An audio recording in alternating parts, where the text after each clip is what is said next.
बाबा तोहे गोहराई हमारे सोना के हमर दुल्हन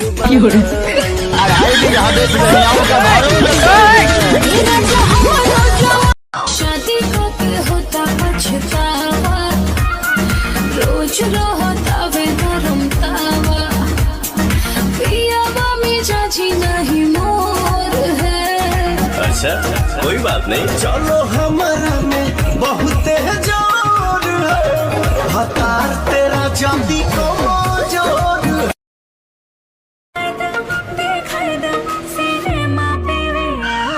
घुमाई देवरानी जी